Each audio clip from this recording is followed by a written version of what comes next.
I want to talk to you guys today for a couple minutes about adversity training. It's a term that I first heard a few years ago when I was reading a book by a sports psychologist. He was at the time working with the women's Canadian hockey team that went to the Olympics, and he did work with them and they did get a gold medal. So, you know, I kind of think maybe he has something to say. So the concept of adversity training is introducing difficulty into the training process on purpose. He recognized that it's seldom that the conditions in any sport are going to be perfect. If you only ever train, you know, on flat ground for running or for racing, and then your event has hills, or if you don't ever train in the wind or, you know, facing weather elements, then you're just not going to be ready for them if you face them in the event. So this concept, I believe, can be applied outside of sports training. I think it's the concept of toughening ourselves up on purpose, not waiting for things to get difficult, but building discipline by doing a slight mindset shift.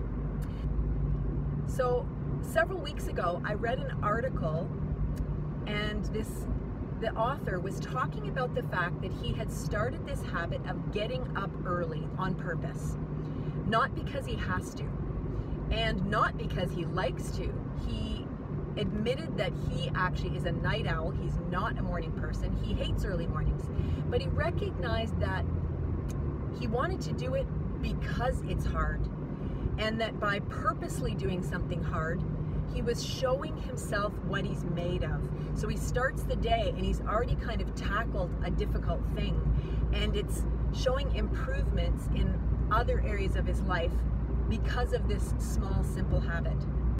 One of the other ways that you can introduce a form of adversity training into your life, or just doing something hard on purpose, is cold showers.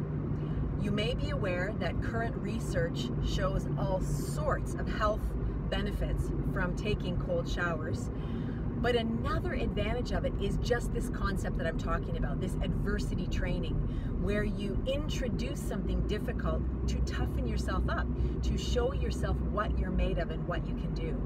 So I want to challenge you to consider introducing something difficult into your routine on purpose, and also to challenge your thinking when you're facing something difficult. So I've been using this at the gym lately, that when I'm doing an exercise, maybe I'm doing, you know, push-ups off my toes instead of my knees, and I'm like, oh my gosh, this is hard.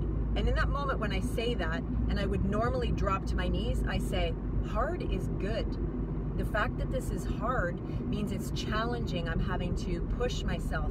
So it's actually having me work harder rather than my typical response, which is, you know, caving in and making it easier.